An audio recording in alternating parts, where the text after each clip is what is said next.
할렐루야. 자, 오늘의 설교 제목은 형통하지 못한 자의 영적 기상도입니다. 형통하지 못한 자의 영적 기상도. 자, 오늘의 본문은 레위기서인데요. 이 레위기서는 하나님께서 이스라엘 백성에게, 하나님을 믿는다는 이스라엘 백성에게 지금 이 말을 하는 거예요. 아멘. 자, 그렇기 때문에 우리가 하나님을 안다, 하나님을 믿는다, 내가 교회를 다닌다 하는 것으로 하나님의 복을 받고 형통한 자가 된다라고 생각하면 착각이에요. 하나님을 믿어도, 교회를 다녀도, 하나님의 자녀가 되어도 형통하지 못할 수가 있어요. 뭐에 따라서? 여러분의 영적 기상도에 따라서 다 달라져요. 자, 그동안 요셉에 대해서 살펴봤습니다. 자, 요셉을 한번 보세요. 요셉이 아버지 집에서 아버지의 사랑을 받고 채색 옷을 입었습니다. 독특하게 야곱은 요셉만 사랑했습니다. 자, 그런데 이 요셉의 내면이 바뀌어지지 아니하니까 형제들에게 미움을 받았습니다. 내면이 변화되지 못하니까 형들이 잘못하는 것을 다 고자질했습니다. 창세기 37장 2절에 보면 그들의 잘못을 아버지께 고하더라. 누가? 요셉이. 아버지의 사랑받는 아들인데 형들의 잘못을 다 고자질해서 아버지에게 다 알려줍니다. 그것이 요셉이 하나님을 몰랐나요? 하나님을 알았어요. 그런데도 이 내면이 바뀌어지지 아니하니까 주변에 사랑을 해야 할 형제들이 오히려 미움이 됐어요. 자, 듣고 계시죠?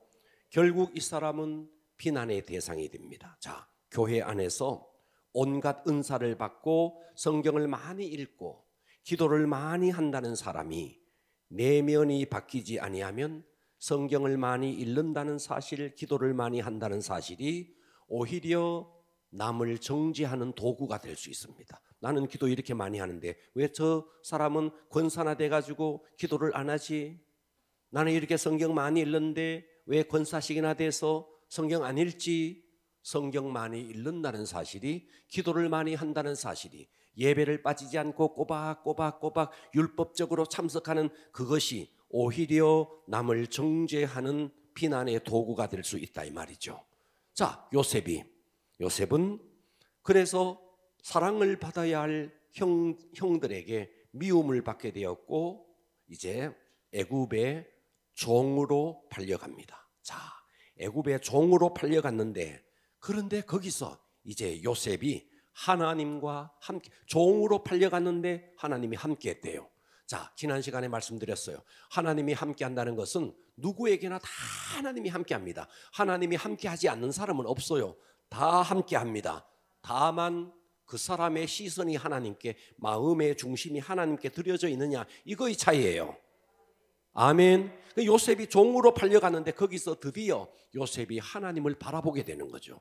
그의 시선이 하나님을 바라보게 되는 것입니다. 할렐루야. 그래서 진짜 여러분, 형통은, 잘 들으세요. 형통은 여러분의 물질의 형통이 오기를 바란다. 물질의 형통이 어느 날 공중에서 돈보따리가 떨어지는 거 아니에요. 그거 아니에요. 돈보따리가 떨어져서 여러분 지나가다가 돈보따리를 주어서 물질의 형통함이 오는, 여러분 그거는 오히려요 사탄이 줄 수 있는 거예요. 하나님이 우리에게 물질의 형통을 주는 것은 그렇게 주지 않아요.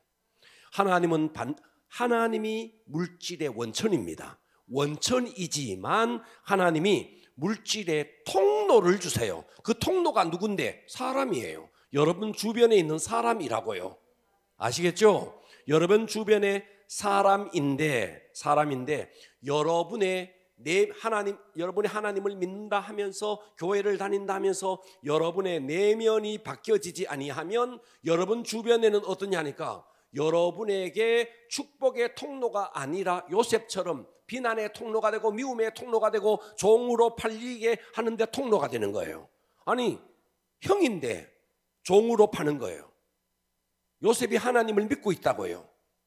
그런데 요셉의 내면이 바뀌지 아니하니까 주변에 사랑을 흘려보내야 할 대상들이 미움을 흘려보내는 대상이 되는 것이죠. 그러니까 아버지 집에 있을 때는 형들은 고통의 매개체가 되었고, 그런데 요셉이 애굽의 종으로 팔려갔는데 그의 시선이 하나님께 있으니까 어때요? 보디발은 억압하고 요셉을 고통 주고 해야 될 고통의 통로가 오히려 보디발 간수 바로가 어떻게 되느냐 하면 요셉에게 형통의 통로가 되어지는 겁니다. 뭐 했기 때문에? 하나님을 믿었기 때문에가 아니에요. 내면이 바뀌어지니까 그래 됐다 이 말이죠. 자, 형통은 어느 날 갑자기 오는 게 아닙니다. 형통은 어디서부터 오는가? 내 내면이, 하나님을 믿고 내 내면이 바뀌어져야 됩니다. 내면이 안 바뀌어지면 어떠냐 하니까 사탄이 계속 틈을 노립니다. 내 의사와 상관없이 불법으로 악한 영이 그리스도인의 불신자는 말할 것도 없고 예수를 믿는다는 사람에게도 이 악한 영이 이 신자의 심령에 틈만 있으면 파고 들어갑니다. 그래서 마땅히 누려야 할 심령의 평안을 누리지 못하고 하나님의 대속의 은총으로 주신 것도 사탄이 침범함으로 말미암아 그 은총을 누리지 못하는 것입니다. 자, 그래서 내가 하나님을 믿고 내 속에 성령님이 통치해서 내 마음속에 주님으로 가득 차 있으면, 제가 늘 이 비유를 듭니다. 꽃이 있는 곳에 벌과 나비가 날아듭니다. 성령 충만하면 천군 천사가 나를 돕습니다. 천군 천사가 우리에게 복을 주는 통로로서 천사가 돈보따리를 주는 게 아닙니다. 항상 나에게 덕을 끼치는 사람을 붙이고 나에게 형통을 주는 사람을 붙입니다. 이해되시죠? 그러면 내가 예수를 믿는다 하면서도 심령이 강팍해지고 내 속에 욕심이 있고 내 속에 분노가 있고 아직도 해결되지 않는 죄가 있으면 쓰레기가 있는 곳에 더러운 파리들이 와서 구더기를 쓸듯이 이 죄가 있는 곳에 뭐가 오는데? 어둠의 영들이 옵니다. 악한 영들이 옵니다. 할렐루야. 자, 이 악한 영들이 와서 영들이 올 때 영만 오는 게 아니에요. 해치는 사람도 붙인다고요. 자, 먼저 오늘 제가 형통치 못한 자의 영적 기상도에서 첫 번째, 오늘 본문을 쭉 읽었는데요. 형통치 못한 자, 다시 말해서 하나님을 믿는다면서, 이 말씀은 레위기 26장 16절에서 26절 이 말씀은 이스라엘 백성에게 준 말씀입니다. 이미 출애굽을 했고 광야로 나왔던 이스라엘 백성들에게 한 말씀입니다. 이들은 하나님을 섬기고 있습니다. 이들은 지금 제사를 드리고 있어요. 번제가 뭔지, 속건제가 뭔지, 속죄제가 뭔지 다 알고 있습니다. 그렇습니다. 이걸 이미 다 받았어요. 그렇습니다. 아멘. 그런데 이들이 아직도 뭐가 안 바뀌었는데? 이게 안 바뀐 거예요. 중심이 안 바뀐 거예요. 그들에게 내려진 저주가 오늘의 본문인데 한 절 한 절, 그래서 오늘 형통치 못한 자의 영적 기상도에서 첫 번째, 형통치 못한 자의 실상입니다. 자, 16절 보십시오. 다시 제가 천천히 읽으면서 말씀을 설명하도록 하겠습니다. 그러니까 불순종 가운데 있을 때, 다시 말해서 하나님을 믿는다 하면서도 불순종 가운데, 죄 가운데 있을 때 나타나는 실상이 16절, 내가 그들에게 어떻게 하는데? 하나님입니다. 내가 이같이 너희에게 행하는데 곧 내가 너희에게 놀라운 재앙을 내려. 여러분, 이거 불신자에게 하는 소리가 아니에요. 저 세상 사람들에게 하는 소리가 아니에요. 이스라엘 백성들에게 하는 소리라고요. 폐병, 열병으로 눈이 어둡고 생명이 쇠약하게 할 것이며 너희가 파종한 것은 헛되다는 거예요. 육체의 질병을 계속, 폐병, 열병, 육체의 질병이죠. 그래서 눈이 어둡고 생명이 쇠약하게 되죠. 그 다음에 너희가 파종한 것 열심히 수고했지만 너희의 대적이, 적군이 쳐들어와서 너희들이 수고해서 파종한 그 모든 것을 다 노략질해 간다는 거예요. 17절 보십시오. 내가, 하나님이에요. 하나님이 직접 너희를 친다는 거죠. 너희가 너희의 대적에게 패할 것이요 너희를 미워하는 자가 너희를 다스린다. 사업을 해도 안 되고 미워하는 자에게 다스림을 받고 눌려 살고 억울함을 당하고 쫓는 자가 없는데, 봐봐요, 너희를 쫓는 자가 없어도 도망한대요. 쫓는 자가 없는데도 마음에는 불안이 있고 두려움이 있는 거죠. 18절 보십시오. 또 만일 너희가 그렇게까지 되어도, 너 지금 말이야 폐병과 열병과 파종하는 것 너희들이 열심히 파종했지만 대적들이 와서 노략질을 다 해가지, 그리고 또 미워하는 자가 없어도 너 막 마음에 불안이 있지, 그렇게까지 하여도 18절, 그렇게까지 하면 너희들이 정신 차리고 회개하고 하나님께 돌이켜야 되는데, 그렇게까지 되어도 내게 청종하지 아니하면 너희의 죄로 말미암아 내가 너희를 7배, 여러분 이스라엘 백성에게 있어서 숫자 7은요 항상 완전수입니다. 재앙을 완전하게 내려버린다는 거예요. 내가 너희를 7배나 더 징벌하리라. 하나님의 경고에도 불구하고 불순종하고 돌이키지 않을 때 완전하게 징계한다. 하나님의 확실한 의지가 여기에 있는 것입니다. 자, 이어지는 19절, 내가 너희의 세력으로 말미암는 교만을 꺾고 너희의 하늘이 철처럼 되어버린대요. 하늘에는 구름이 두둥실 떠 있고 하늘에는 비를 내리고 눈이 내리고, 여러분 비가 오고 눈이 오는 게 축복입니다. 그런데 하늘을 철과 같게 하고 뭔 말이에요? 비가 안 내린다는 거예요. 비를 주지 않는다는 수사학적인 표현이에요. 자, 그 다음에 너희의 땅은, 여러분 땅이 어때요? 땅이 콩을 심으면 콩이 나고 팥을 심으면 팥이 나야 돼요. 그런데 너희의 땅을 뭐처럼? 놋과 같게 만든대요. 다시 말해서 어떤 초목도 자랄 수 없도록 만들어버린다는 것의 수사학적인 표현입니다.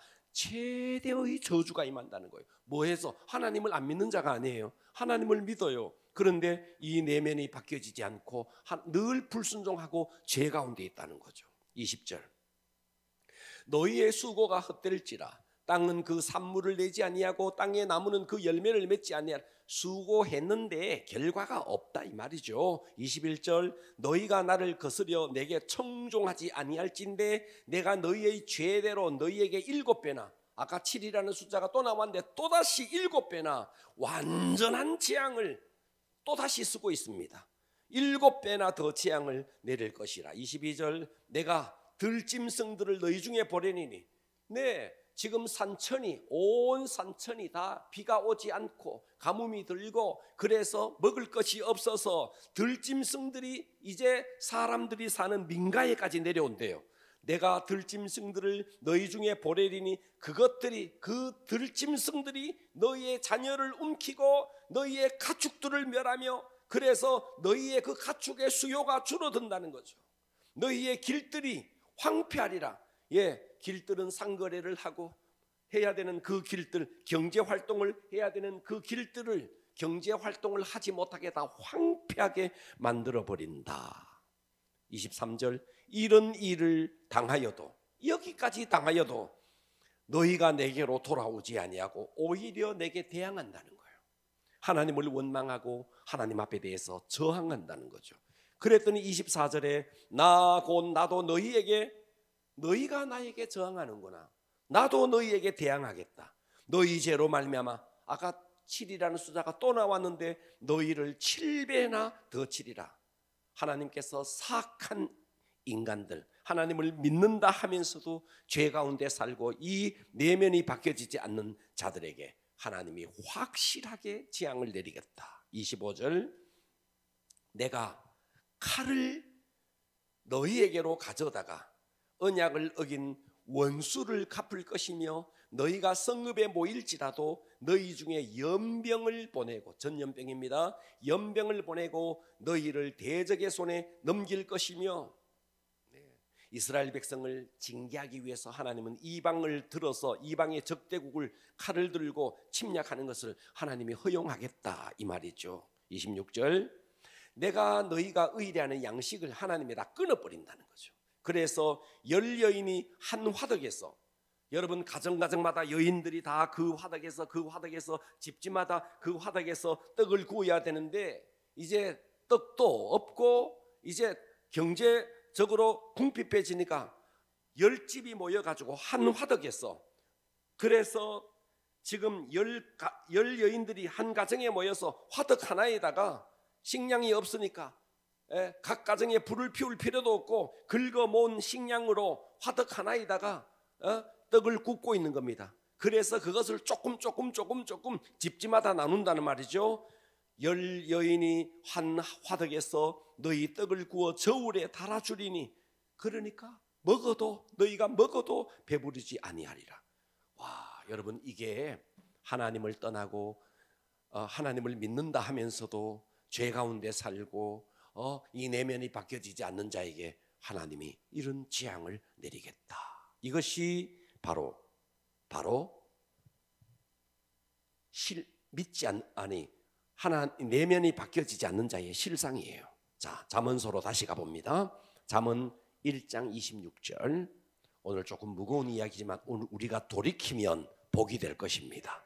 26절, 잠언 1장 26절 보겠습니다. 너희가, 자, 여기도요, 이 너희가가요 하나님을 믿는 자예요. 저 밖에 있는 불신자를 보고 하는 게 아니에요. 아시겠죠?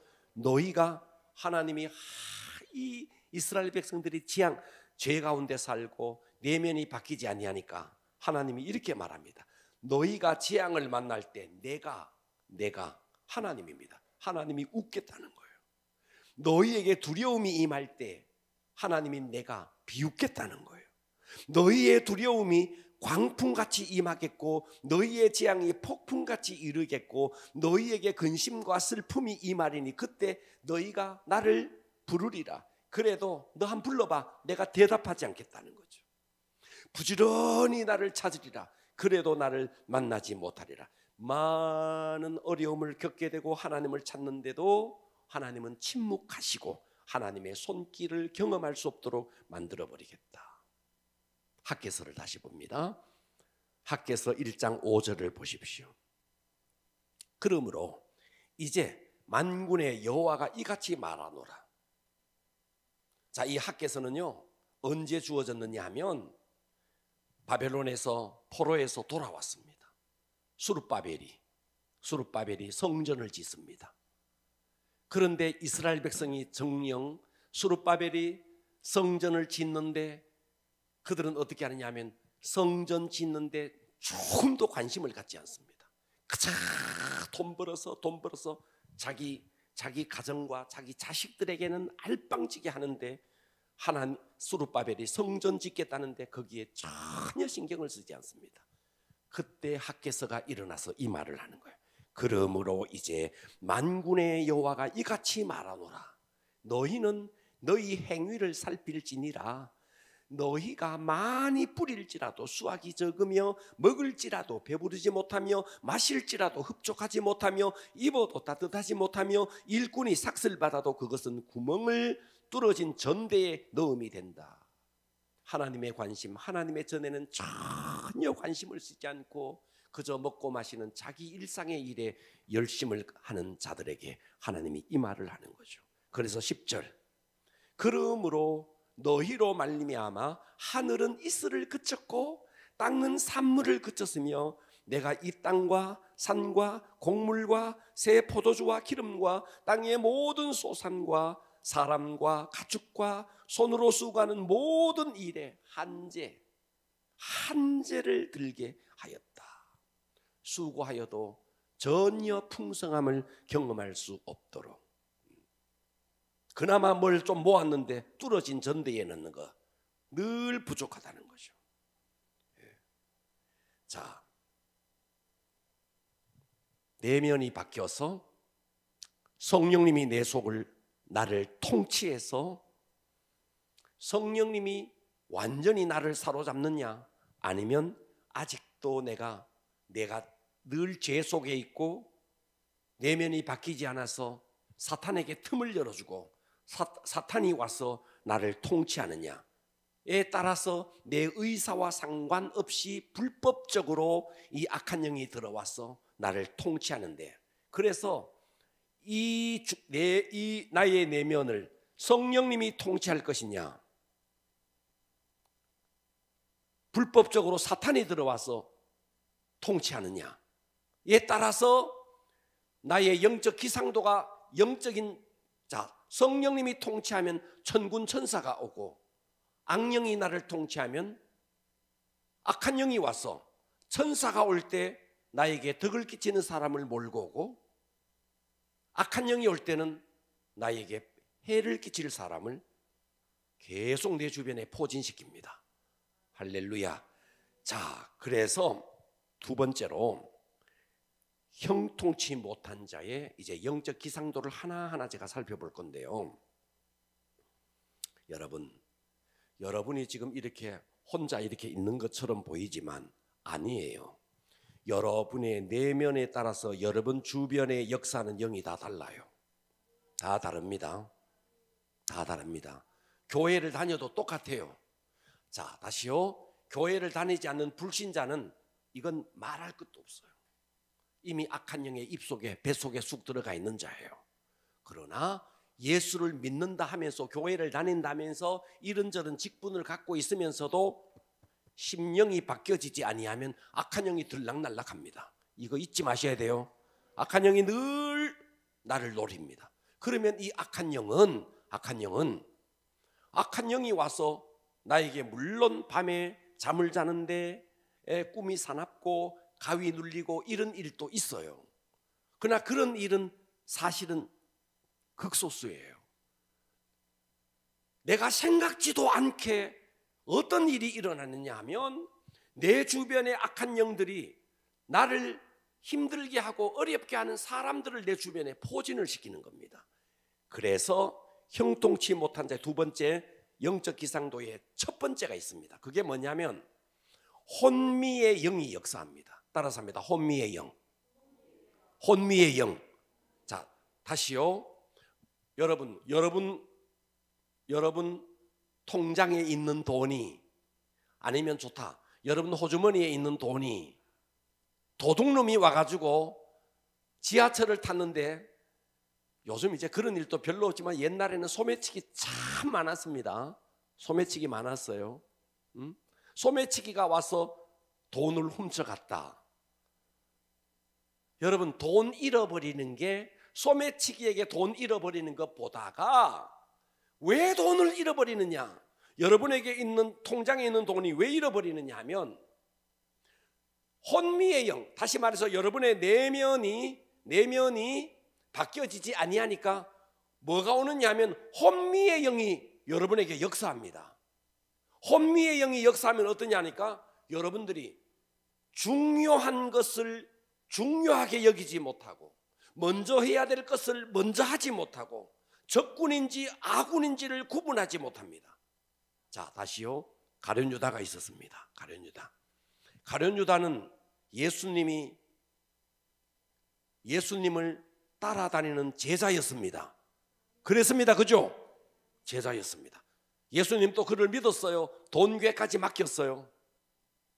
그랬는데 혼미의 영, 사탄이 가룟 유다에게 역사합니다. 성경에 보면, 자, 요한복음 13장 2절에 마귀가, 자, 참 이 성경 구절을 많이 찾았어요. 마귀가 벌써 시몬의 아들 가룟 유다의 마음에 예수를 팔려는, 자, 이 사단이 탁 역사합니다. 마귀가 역사합니다.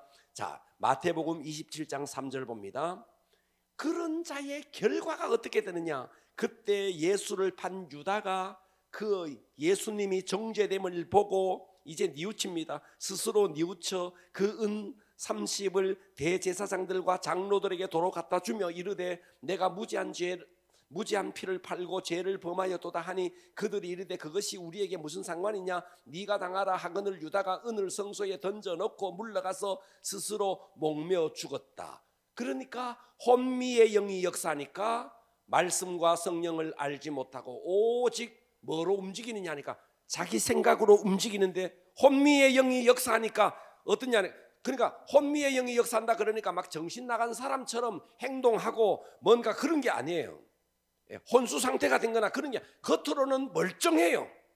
정의의 사도처럼 굴어요. 그런데 하나님의 뜻을 가장한 자신의 뜻을 관철시키려고 하고, 그러니까 혼미의 영이 역사하니까 어떠냐니까, 저 사람이 사기를 치려고 나에게 다가왔는데 사기를 당하는 거죠. 혼미의 영이 역사하니까 엉뚱한 곳에 돈을 막 투자하는 거죠. 여러분 통장에 있는 돈이 사기를 당한다는 게 여러분 사기꾼이 칼을 그려가지고 호주머니 속에 있는 돈을 빼나가는 일이 별로 없어요. 그런 일은 지금은 극소수예요. 혼미의 영이 여러분에게 역사하니까 내면이 바뀌어지지 않고 교회를 다니면서도 늘 죄 속에 살고 이러니까 혼미의 영이 역사하니까 투자하지 말아야 될 때 엉뚱한 데 투자해서 돈을 떼이는 거죠. 그래서 형통치 못한 자에게 역사하는 영적 기상도가 제일 첫 번째 혼미의 영. 그러니까 여러분들이 날마다 성령 충만하고 하나님을 바라보면 혼미의 영의 반대는 명철의 영입니다. 명철의 영. 그래서 명철한 생각이 여러분을 늘 사로잡죠. 그런데 어때요? 여러분의 영적 기상도가 늘 하나님과 교회를 다니면서도 하나님과 멀어져 있으니까 혼미의 영이 역사하죠. 혼미의 영이 역사하니까 엉뚱한 게 돈을 투자하고 돈 벌 것 같은데 여러분 사기꾼들이 내가 사기친다 하면서 사기치는 사람이 어디 있겠어요? 그를 떳하게 다가오지. 그래서 돈을 잃어버리게 되는 거죠. 두 번째, 형통치 못한 자의 영적 이상도. 두 번째는요, 가난의 영이 역사합니다. 가난의 영의 반대는 부요의 영입니다. 가난의 영이 역사하는 것은요, 여러분 가난이라는 것은요, 어느 날 여러분 돈을 못 벌어서 가난하기도 하지만 여러분 속에 있는 돈이 나감으로 말미암아 가난하게 되는 거죠. 그래서 가난의 영이 딱 역사하면 두 가지 영이 동시에 따라옵니다. 가난의 영에게는 두 가지가 따라오는데 첫 번째 따라오는 게 뭐냐면 허영이 따라옵니다. 가난의 영이 역사하는 사람에게는 반드시 그 속에 뭐가 있느냐 하면 허영이 있습니다. 자기 분수에 맞지 않게 물건을 삽니다. 자기 수입 이상으로 돈을 씁니다. 이런 사람은 없으면서도 있는 척합니다. 그래서 자꾸만 이 속에 허영이 있기 때문에 요것밖에 없는 사람이 이것만큼 행동을 하게 되니까 자꾸만 돈이 빠져나가는 거죠. 가난의 영은 그냥 오지 않습니다. 가난의 영은 이 사람 속에 가난의 영이 계속 불어넣는 게 있습니다. 그게 뭔데? 바로 허영심입니다. 듣고 계십니까? 예. 허영심입니다. 예. 제가 늘 말하는 거, 여러분 승용차를 타십시오. 승용차를 타시되 분수에 맞게 타야 됩니다. 분수에 맞게 타야 됩니다. 할렐루야. 네. 분수에 맞게 타야 됩니다. 자, 가난의 영이 역사하면 이 속에 허영이 올라온다 그랬어요. 두 번째 올라오는 게 뭐냐면 낭비의 영이 또 역사합니다. 가난의 영은 허영의 영과 낭비의 영을 동시에 갖고 옵니다. 네. 물건을 잘 쓰고 있다가도 그냥 그 물건에 막 실증이 납니다. 그래서 멀쩡하게 쓸 수 있는데 버리고 또 삽니다. 내가 저거 사야 되는데 한번 꽂히면 밤에 잠이 안 옵니다. 사야 잠이 옵니다. 이런 사람이 있습니다. 네. 그거 사면 행복할 것 같았는데 이내 또 실증 냅니다. 그러니 돈이 남아날 리가 없는 거죠. 가난의 영은 처음부터 여러분들이 가난의 영이 역사할 때는요, 여러분이 하나님 앞에 인색할 때 가난의 영이 역사하는 겁니다. 그런데 여러분들이 하나님 앞에 인색하지도 않았고, 그래서 하나님께서 여러분에게 어느 정도 부요를 줬는데도 그때부터 가난의 영이 역사하면 허영심과 낭비가 여러분에게 역사해서 자꾸만 여러분의 수준 이상의 물건을 사게 되고 수준 이상의 물질을 흘려보내게 됩니다. 물론 그 물질이 정당한 방법으로 흘려보내면 좋은데 자기를 위해서 쓰면서 물질을 엉뚱하게 흘려보내는 것입니다. 자, 오병이어의 기적을 보십시오. 장정이 5천, 장정이 5천, 다 합치면 2만 명도 넘는 어마어마한 사람들이 모였죠. 자, 떡 5덩어리와 물고기 2마리로 다 먹이고 남은 떡이 있었습니까? 없었습니까? 있었습니까? 없었습니까? 있었죠. 그거 예수님은 어떻게 하라 그랬습니까? 야, 남았다, 저거 버려라, 땅에 파묻어라, 저거 저 쓰레기통에 넣어라, 그렇게 했습니까? 아니에요. 다 광주리에 담았습니다. 모았습니다. 여러분, 음식물 쓰레기 버리는 거 이거 안 됩니다. 요즘요 점심시간에 여러분들이 제가 점심 먹는 그릇을 보면 여러분 감동할 겁니다. 저는 밥알 하나 안 남깁니다. 청소하는 사람 정말 저같이만 먹어주면요 진짜 좋아할 겁니다. 진짜 그런데 새신자들, 제가 새가족들 늘 영접할 때 보면요 이만큼 밥 남겨요. 막 남겨요. 이거 남기면 벌금이라고 하고 막 그러는데 막 남겨요. 오병이어의 기적을 다 먹이시고 남았는 거 예수님께서 버려라 그랬으면 우리 쓰레기통에 버려도 돼요. 예수는 그렇게 하지 않았습니다. 알뜰하게 챙겼습니다. 음식 버리는 거 죄입니다. 할렐루야. 예. 여러분, 내게 있는 것을 가장 적당한 곳에 쓰일 수 있는 곳으로 물질을 흘려보내는 것은 흘려보낸 물질이 복이 돼서 돌아옵니다. 그러나 저 쓰레기통에 흘려보내는 것은 안 됩니다. 이런 식으로 하는 건 안 된다고요. 할렐루야. 가난의 영이 역사하면 허영과 낭비의 영이 역사해서 더욱 가난하게 된다는 것. 그래서 여러분들은 어떤 경우에도 여러분의 수입 이상의 여러분 물질 관리를 잘해야 됩니다. 수입 이상을 여러분 마구 낭비하고 허영심으로 물건 사고 하는 것은요 안 될 일입니다. 안 됩니다. 자, 세 번째입니다. 세 번째는요, 여러분이 하나님을 믿는다 하면서도 죄 속에 살고 여러분이 내면이 바뀌어지지 아니하면 뭐가 올라오는, 무슨 영이 역사하느냐면 세 번째 오는 영이요, 고집의 영입니다. 고집의 영. 뭐라고요? 고집의 영이 역사해요. 고집의 영. 고집이라는 말은 자기 의견을 바꾸거나 고치지 않고 굳게 버티는 성미가 고집입니다. 고집. 예. 그러니까 고집이라는 것은 타당한 근거가 있는 생각이 아니라 자존심 내지는 마음의 상처가 왜곡되게 굳어진 것이 고집이에요. 다시요. 자존심 내지는 마음의 상처가 왜곡된 상태로 굳어진 것이 고집이라고요. 그러니까 이 고집의 영이 딱 역사하면 어떠냐니까, 그 말이 맞는데, 상대의 말을 들어보면 그 말이 맞는데 내 속에 이미 굳어진 고집이 있기 때문에 맞는 말인데도 수용을 안 해요. 이게 고집이에요. 여러분, 고집의 영이 역사하면요 고래 힘줄 같아요. 맞는 말인데도 안 꺾어요. 자기의 고집을 안 꺾어요. 맞는 말이면 내가 틀렸다, 내가 잘못 생각했다, 내가 바꿀게 해야 되는데 틀렸다는 것을 본인이 알아요. 본인이 아는데도 안 바꿔요. 그렇다고요. 예.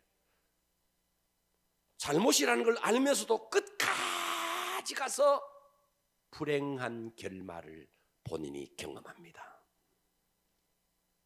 네. 고집의 영이 역사하니까 제일 먼저 나타나는 현상이 있습니다. 주변에 나를 돕는 사람들이 다 떠나갑니다. 돕는 사람들이. 고래 힘줄 같은 고집이 있으면요 어떠냐 하면 사람도 떠나가고 일거리도 떠나갑니다. 여러분 호주머니에 있는 돈이 바람 불어서 태풍이 불어서 날아가는 게 아닙니다. 일거리가 줄어들고 사람이 떠나갑니다. 이게 고집의 영이 역사하면 그런 사람을 주변에서 좋아할 사람이 없습니다. 어떤 사람이 이렇게 이야기하더라. 내가 저 사람하고 이야기하면 벽을 보고 이야기하는 것 같다고. 고집이 자기 생각이 딱 굳어져 있으니까 벽을 보고 이야기하는 것 같다고. 그래서 고집의 영이 역사하면 따라오는 영이 있습니다. 그게 뭐냐면 분리의 영입니다. 분리의 영. 사람들과 다 분리됩니다. 하나 되지 못하고 분리됩니다. 사람들 속에 있지만 혼자 겉돕니다. 겉돕니다.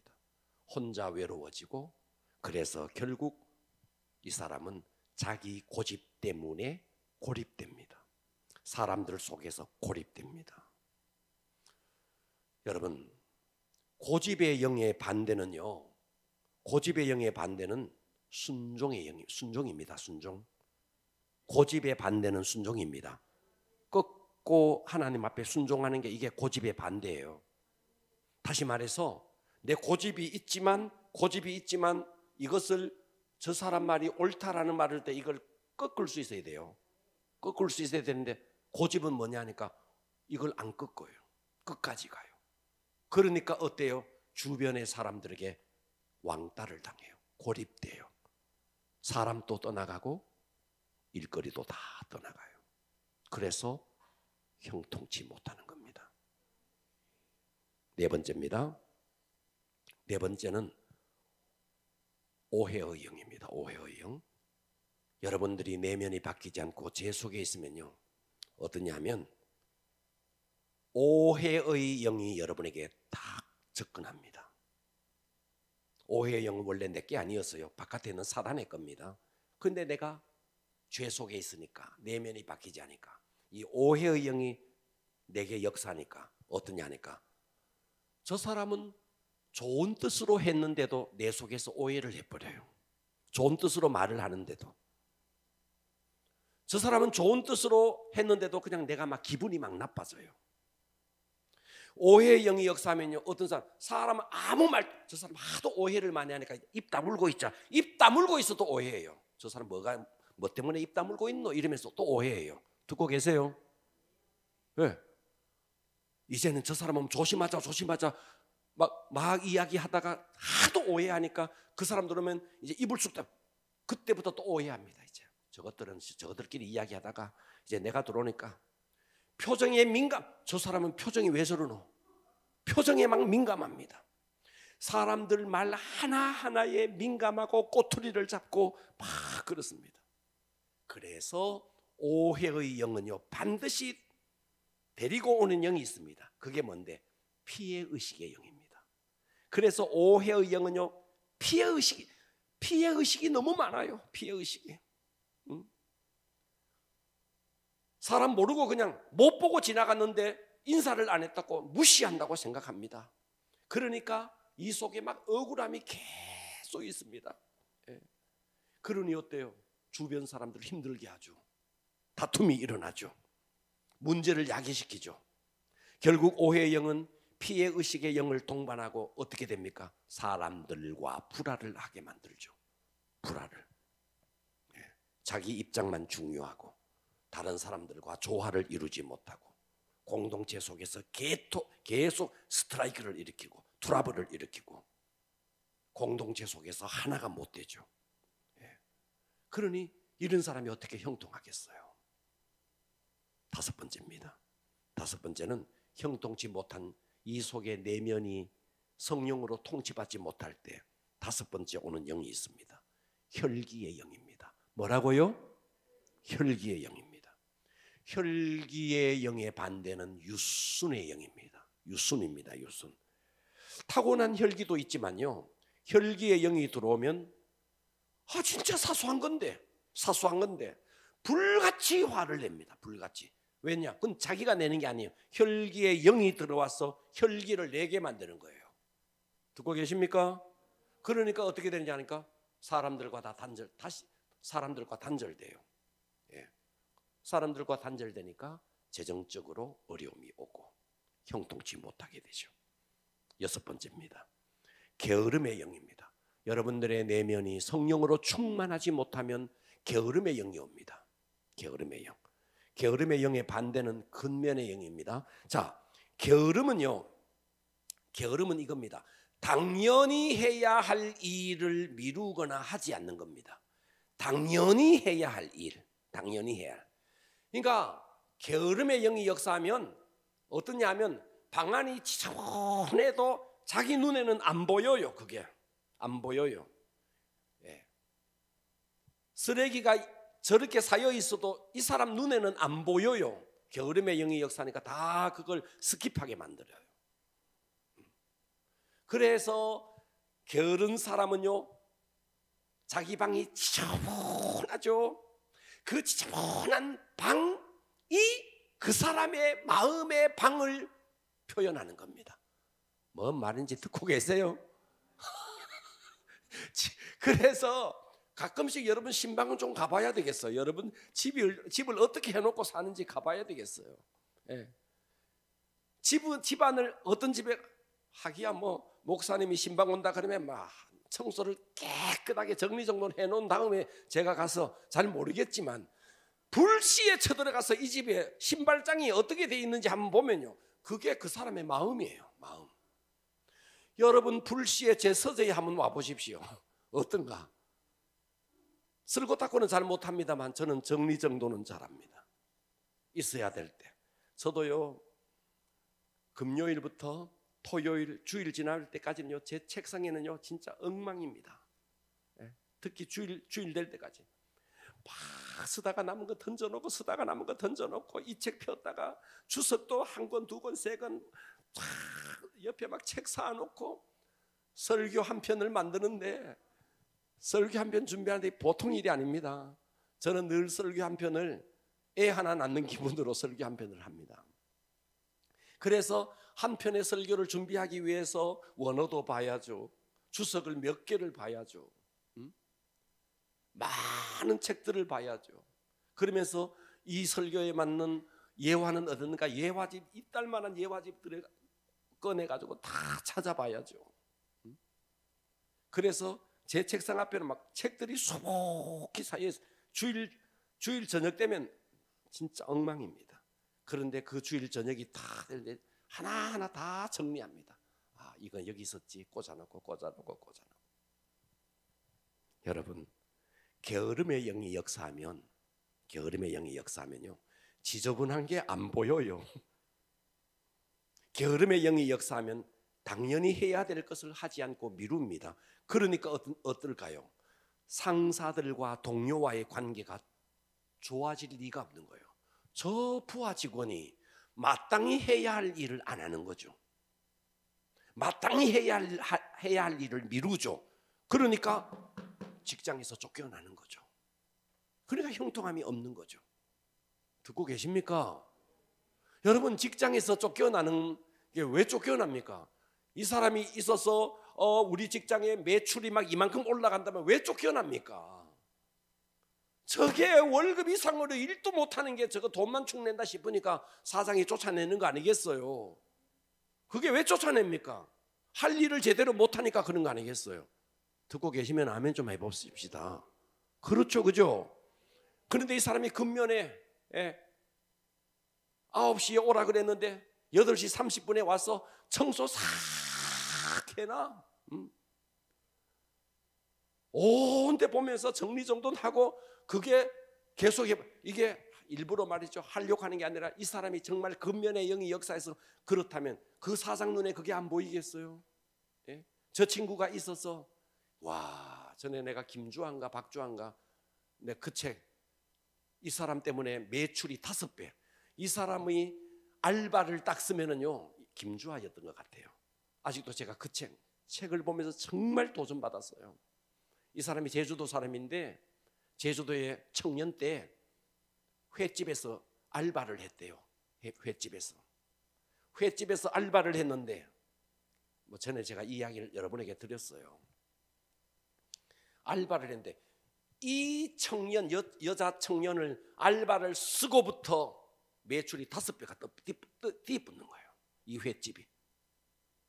아무 표정 없잖아. 매출이, 이 청년 하나가 들어오고 매출이 5배 뛰어버리니까 사장이 눈이 막 뒤집어진 거죠.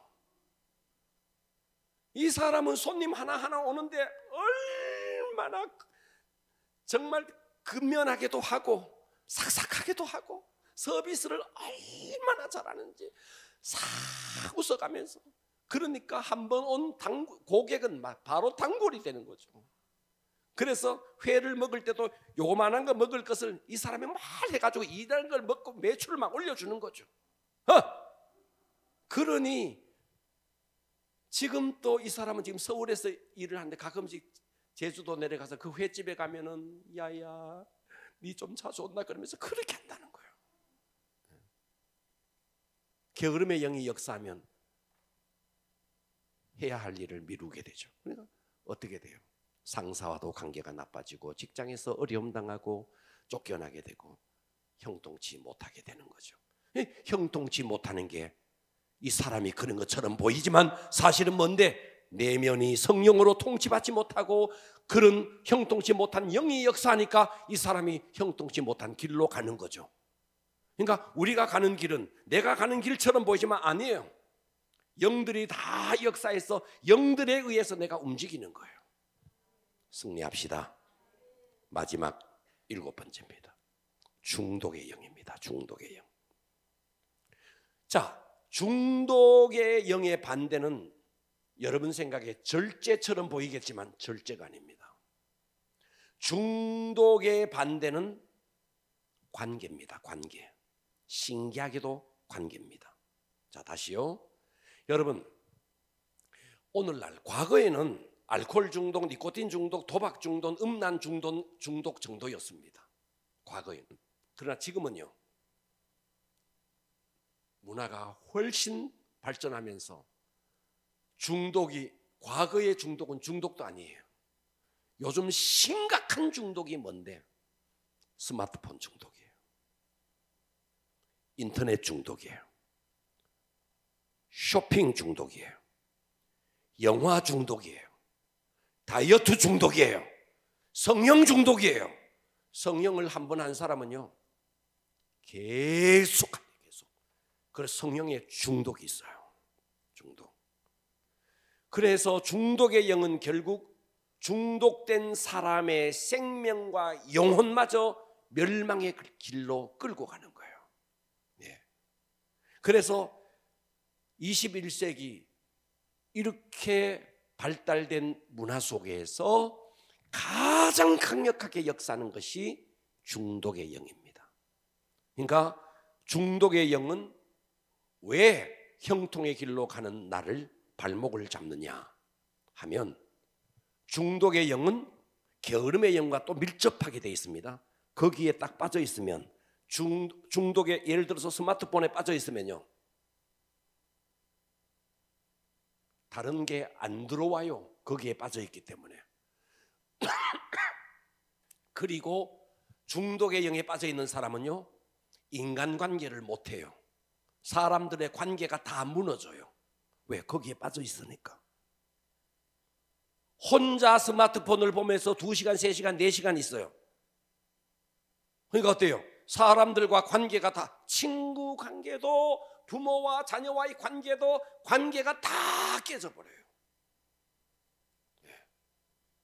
이런 수많은 악한 영들이 지금 또 믿는 자의 심령 속에, 또 삶 속에 불법으로 역사해서 계속해서 불행으로 끌고 가고 있습니다. 분명 믿는 자인데 이런 악한 영들이 교묘하게 그의 심령에 역사하니까, 강력한 힘을 가지고 역사하니까 형통의 길로 가야 할 나의 발목을 딱 잡고 불통으로 가게 하는 것입니다. 자, 요셉의 경우를 생각해 보십시오. 영몽을 꾸었습니다. 12개의 별과 달과 달이 자기에게 막 절을 하는 그런 꿈을 꾸었습니다. 그런데 어때요? 영몽을 꾸는 자였지만 형들의 잘못을 아버지께 고사질이나 하는 내면이 바뀌지 않았죠. 그러니까 어때요? 미움의 영, 시기의 영, 질투의 영이 역사하니까 형들에게 막, 형들이 동생을 요셉을 사랑해야 할 형들이 어떻게 해요? 미움의 영, 시기의 영이 역사하니까 오히려 그들에게 고통을 주는 통로가 되어버렸죠. 그러나 요셉이 종으로 팔려가요. 자기를 누르고 억압하고 그렇게 해야 될 보디발이, 간수장이, 바로가 어떻게 돼요? 요셉의 내면이 바뀌어지니까 그들이 주변의 사람들이 다 어떻게 되는데 형통의 통로가 되는 거죠. 그러니까 내가 형통의 길로 가느냐 불통의 길로 가느냐 하는 것은 주변 사람들이 아니에요. 주변 사람들이 아니고 내 내면이에요. 내 내면이 바뀌어야 되는 거죠. 그러니까 여러분들이 지금부터 해야 될 일이 뭔데, 내가 죽고 내 안에 성령님이 나를 통치할 수 있도록 열어두는 겁니다. 그리고 이미 내 속에 역사하고 있는 이런 영들이 있다면요, 예수의 이름으로 대적하면 됩니다. 오늘 승리할 수 있기를 축복합니다.